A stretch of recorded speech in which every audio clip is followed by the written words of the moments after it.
Hello friends, popcorn और साबुन को मिलाकर आज एक ऐसी शानदार टिप आपके साथ शेयर करना चाहती हूँ जो शायद मेरे हिसाब से सभी घरों में बहुत ही ज़्यादा काम आएगी और बहुत ही यूज़फुल टिप आपके साथ लेकर आई हूँ। साथ ही मैं आपके साथ बहुत सारी अच्छी अच्छी दूसरी भी टिप्स शेयर करूँगी, तो प्लीज़ वीडियो को स्किप मत कीजिएगा। तो फ्रेंड्स, वेलकम करती हूँ आप सभी का मेरे चैनल ज्योति कोठारी ऑफिशियल ब्लॉग में। अगर आपको मेरी वीडियो अच्छी लगे या कोई भी एक टिप भी अच्छी लगे तो मुझे कमेंट करके ज़रूर बताइएगा, और साथ ही ये भी बताइएगा कि आप कौन से शहर से इस वीडियो को देख रहे हैं, ताकि मैं आपको थैंक्स कर सकूँ।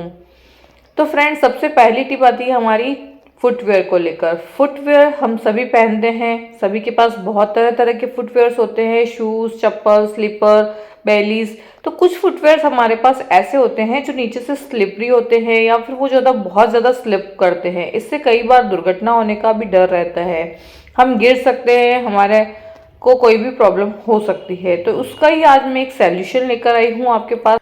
और ये जो सॉल्यूशन है बहुत ही अच्छा, सुंदर और बहुत ही इजी सॉल्यूशन है। इस सॉल्यूशन को करने के बाद आपके जो स्लीपर्स, चप्पल्स, फुटवेयर्स होंगे वो कभी भी स्लिप नहीं होंगे और आप दुर्घटना का शिकार होने से बच सकते हैं। अक्सर आम लोगों की ये समस्या होती है कि हमारे जो चप्पल है, शूज़ है, वो स्लिप मार रहे हैं, तो हम क्या करें। तो उसका एक बहुत ही इजी सॉल्यूशन आज मैं आपके साथ लेकर आई हूँ। जो हमारे पास ग्लू गन होती है, उस ग्लू गन में से ग्लू निकालकर आप इस चप्पल के पीछे इस तरह से मार्क कर दीजिए, या फिर आप हो सके तो इसके डॉट डॉट लगा दीजिए, या फिर इस तरह से लाइनिंग कर दीजिए, जिगजैग कर दीजिए, किसी भी तरह से इसको नीचे लगा दीजिए। ग्लू स्टिक तो आपको पता ही है कि थोड़ी स्टिकी होती है, तो वो जो है फर्श पर स्लिप नहीं मारती है। तो ये है बहुत ही अच्छा सॉल्यूशन है, इससे आपकी चप्पल में ग्रिप आएगी, आप कभी भी फिसलेंगे नहीं। मैं आपको दिखाती हूँ कि जो ये चप्पल है जिस पे मैंने ग्लू लगाया है वो देखिए बिल्कुल भी फिसल नहीं रही है, और जो दूसरी चप्पल है वो इजीली फिसल रही है। ये टाइल्स पर इस तरह का अगर है तो आपको दूसरे फर्श पर तो बिल्कुल भी नहीं फिसलेगी। तो इस तरह से आप डॉट लगाकर या किसी भी तरीके से इसको ग्लू गन को पीछे लगा दीजिए और आपकी जो है प्रॉब्लम का सॉल्यूशन हो जाएगा। तो आई होप आपको ये टिप पसंद आई है तो प्लीज लाइक और शेयर जरूर करें और कमेंट करके बताएं। टिप नंबर 2 आती है हमारी ग्रोसरीज को लेकर।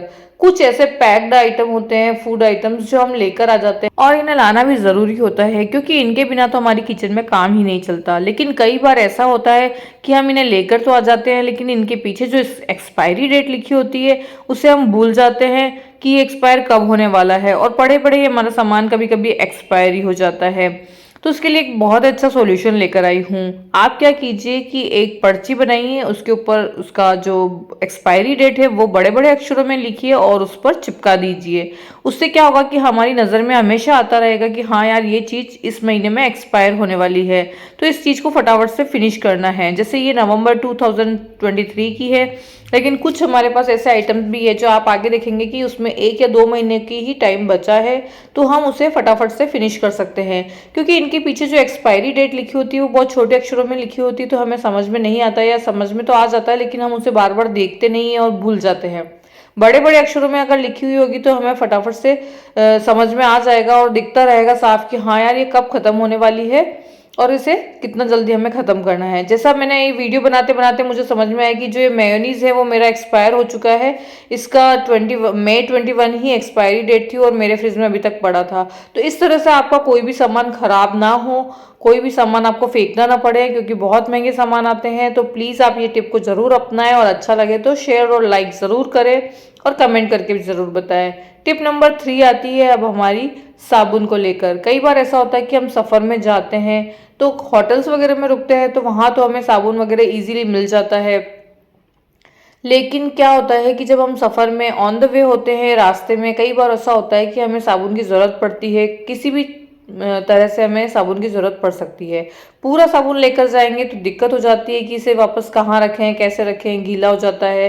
तो आप ऐसा करिए कि इनके छोटे छोटे से टुकड़े कर दीजिए चाकू की हेल्प से, और छीलने वाले चाकू से तो बहुत ही सुंदर रोज़ जैसी डिज़ाइन बन जाती है, जैसे कि ना छोटे छोटे से रोज़ फ्लावर हो ऐसी डिज़ाइन बन जाती है। तो आप इन सबको इस तरह से छील कर छोटे छोटे टुकड़े कर लीजिए, तो सफ़र में काम आ सकते हैं। आप कहेंगे कि यार, सफ़र में तो हम पेपर सोप भी ले जा सकते हैं। हाँ, पेपर सोप भी ले जा सकते हैं, लेकिन कई बार ऐसा होता है ना कि हम लाना ही भूल जाते हैं। तो आप सोप की इस तरह से चाकू से छिल के निकाल लीजिए। जिस तरह से हम सब्जियां पील करते हैं ना, इस तरह से आप पील कर दीजिए तो देखिए बहुत ही सुंदर से ना डिज़ाइंस बनकर बाहर आती है। तो इनको आप एक छोटी सी डिब्बी में भर लीजिए और आपका पेपर सोप जो है वो लाने की ज़रूरत ही नहीं पड़ेगी और आपका घर पर ही आपको ये उसका सॉल्यूशन मिल जाएगा। और ये छोटी सी डिब्बी में आप भर कर ले जाते हैं तो इसे कैरी करना भी बहुत ईजी होता है। आप इसे पर्स में भी डाल सकते हैं, इतनी छोटी सी डिब्बी में ये सब आ जाते हैं। तो इनको आपको बहुत ही अच्छा सॉल्यूशन मिल जाता है। तो कैसी लगी आपको ये टिप मुझे कमेंट करके ज़रूर बताना। तो अब नेक्स्ट टिप आती है हमारी टिप नंबर 4। टिप नंबर 4 बहुत ही अच्छी टिप है, तो आप देखिएगा ज़रूर। टिप नंबर 4 आती है हमारी इस तरह के पेपर से बने हुए कैरी बैग से रिलेटेड।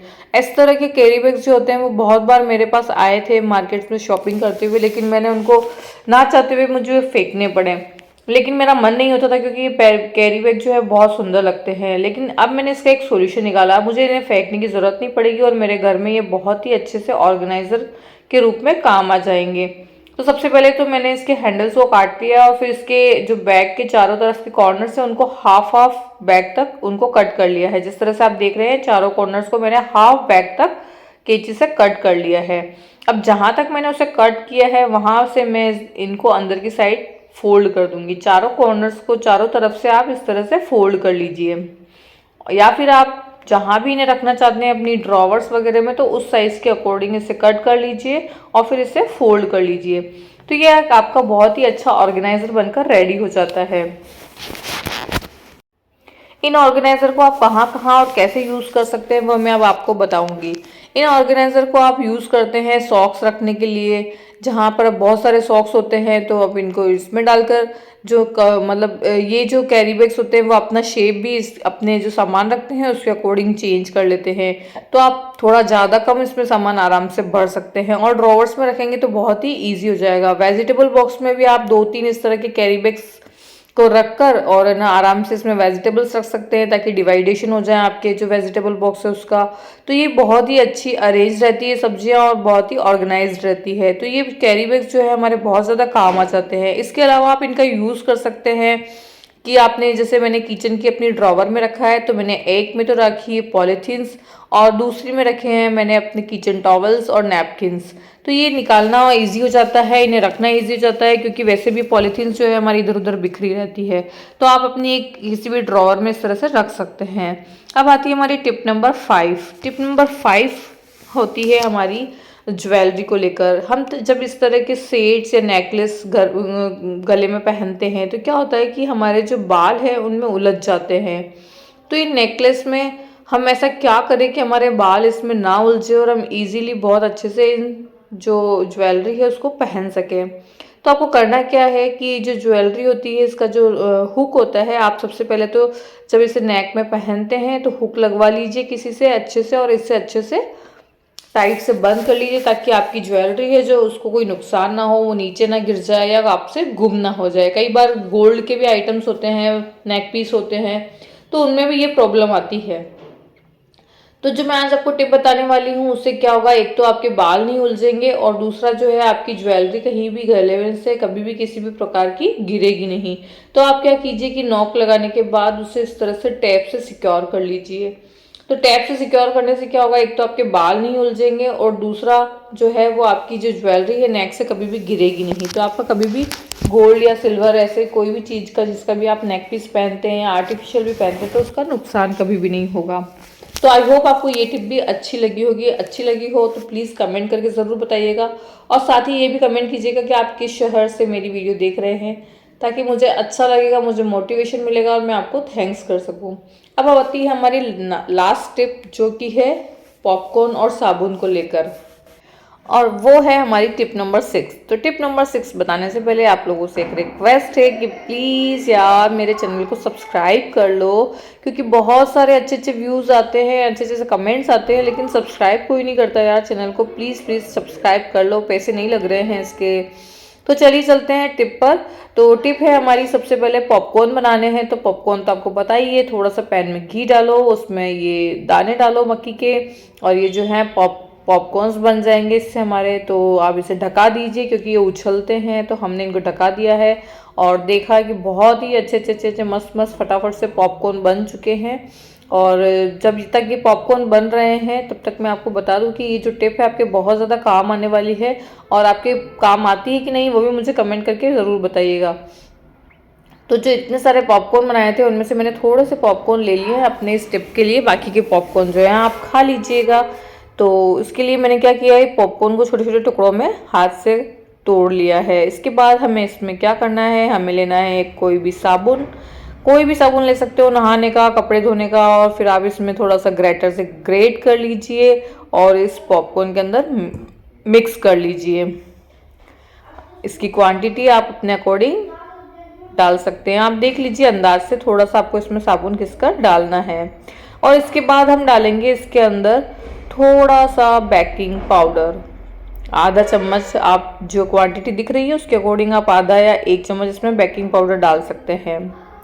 तो इसके बाद इन तीनों चीज़ों को आपको इस तरह से हाथ से मिक्स करना है। अब करना क्या है कि आपको छोटे छोटे से दोने या कटोरी में इसे थोड़ा थोड़ा सा क्वांटिटी में लेना है, ये जो मिक्सचर बनाया है उसको, और आप इनको किचन में, फ्रिज के नीचे, माइक्रोवेव के पीछे, या फिर सोफे या बेड के नीचे, जहाँ पे भी आपके यहाँ पर चींटियाँ, कॉकरोचेस या फिर ये जो छिपकलियाँ आती है, तो ये यहाँ पर रख दीजिए। पॉपकॉर्न में जो घी की महक आएगी ना उससे तो चूहे वगैरह दौड़े चले आएंगे, लेकिन इसमें जो हमने साबुन और जो बेकिंग पाउडर डाला है ना उसकी वजह से वो लोग जो है वहाँ से भाग जाएंगे, आपका घर छोड़कर ही चूहे भाग जाएंगे, इतनी ताकत है इस टिप में।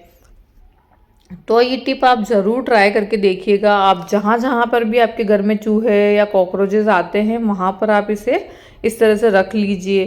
तो आई होप आपको ये टिप अच्छी लगी होगी, इसे यूज़ करके देखिएगा। अच्छी लगे तो मुझे कमेंट करके ज़रूर बताइएगा कि आपको ये टिप अच्छी लगी कि नहीं। इस चैनल को सब्सक्राइब कर लीजिएगा। बाय।